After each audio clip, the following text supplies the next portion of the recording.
जो भी तुम्हारी जीवन में धर्म का, वास्तविक धर्म का स्थान है वो बाईं तरफ है, तुम्हारी पत्नी का भी और घंटी का भी। धर्म पत्नी और घंटी दोनों बाईं तरफ ही होनी चाहिए।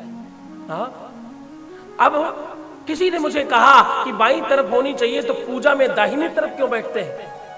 पूजन पाठ में पत्नियां दाहिनी तरफ बैठती हैं, क्यों? इसलिए क्योंकि तुम उस समय अर्धनारीश्वर हो जाते हो, तुम्हारा दाहिना अंग उनका बायां अंग एक हो जाता है, तुम दो जिसमें एक जान हो जाते हो। तुम्हारा दाहिना अंग शुभ है, उनका बायां अंग शुभ है। जब वो तुम्हारे दाहिने बैठेंगे तो उनका बायां तुम्हें टच हो रहा होगा, तुम्हारा दाहिना उनका टच हो रहा होगा, दोनों मिलकर एक हो रहे होंगे, अर्धनारीश्वर बन रहे होंगे। और ऐसा करने से तुम्हारे जीवन में प्रीति बढ़ती है, प्रेम बढ़ता है और सत्कार बढ़ता है। इसलिए दाहिने पूजन पाठ में पत्नी को दाहिने ही बैठना चाहिए। पूजन पाठ में, यज्ञ में, अनुष्ठान में दाहिने बैठकर पूजन करें तो लाभ अधिक बढ़ जाता है। और वामांग में तो कभी भी विराजमान हो पत्नी हमेशा धर्म का प्रतीक होती है और धर्म बढ़ाती है। वामांग में जब पत्नी बैठे तो आपका बल बन जाती है। वामांग में जब आपकी पत्नी बैठती है, हर किसी का उल्टा हाथ थोड़ा कम चलता है, इसी वजह से पत्नी वामांग में बैठकर आपकी ताकत बन जाती है।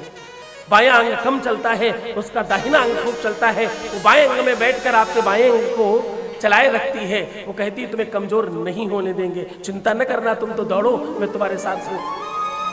हाँ, तुम्हारे घर को संभालूंगी, तुम्हारे बच्चों को संभालूंगी, तुम्हारे रिश्तों को संभालूंगी, तुम्हारे संबंधों को संभालूंगी, तुम्हारे लाज को बचाए रखूंगी, तुम्हें ऊपर उठाऊंगी, तुम्हारे लिए जब तक करूंगी, साधना करूंगी, उपवास करूंगी, तुम चिंता न करना, तुम्हें ऊपर बढ़ाकर रहूंगी, तुम्हें श्रेष्ठ बनाकर रहूंगी। इसलिए पत्नियों को बहुत स्नेह करना चाहिए। वो वामांग में बैठकर आपका पावर, आपकी शक्ति बने या दाहिने बैठकर आपके धर्म को श्रेष्ठ करे, दोनों ही तरफ आकर के वो तुम्हें बलवान बनाती है।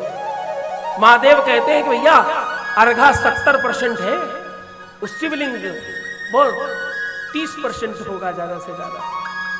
शिवलिंग 30% और अर्घा 70%, यानी पत्नी का जो बल है वो 70% रखना चाहिए, 30% अपना रखना चाहिए, तो तुम्हारा जीवन संपन्न रहेगा।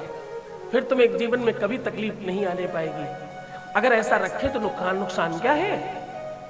तुम्हारी कमाई हुई संपत्ति को खूब दिव्यता से रखने की जो पद्धति है वो पत्नी के पास है।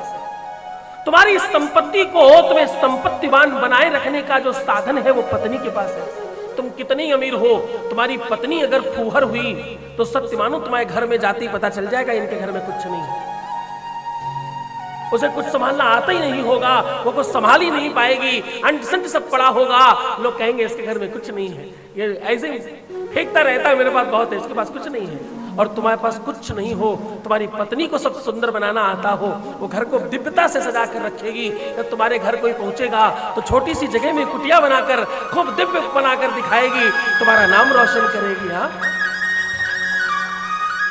तो शिव के मानने वालों अपनी पत्नियों को खूब ज्यादा मानना, क्योंकि पत्नी को मानने वाला जीवन में कभी तकलीफ में नहीं रहता। ये वो देवियां हैं जो थोड़े से आटे से ही दुनिया बना दें। ये वो देवियां हैं कि इन्हें सोना भी दो तो मिट्टी कर दें। ये वो देवियां हैं जो तुम्हें पाए, आपको पता है ना सत्यवान और सावित्री के बारे में। ये वो देवियां हैं जो यमराज से कह दे कि मेरे पति को ले जाने की अभी मैंने तुमको अनुमति प्रदान नहीं करी है। ये वो देवियां हैं जो अपने पर आए तो शंकर को भी अपने चरणों के नीचे गिराकर खड़ी हो जाए मां काली बन करके। तो वे देवियां हैं जो विश्व में तुम्हें कीर्तिमान रचने के लिए वामांग में बैठकर महादेव बना दे। तो भैया पत्नियों को खूब स्नेह और प्रीति रखना, इनके प्रति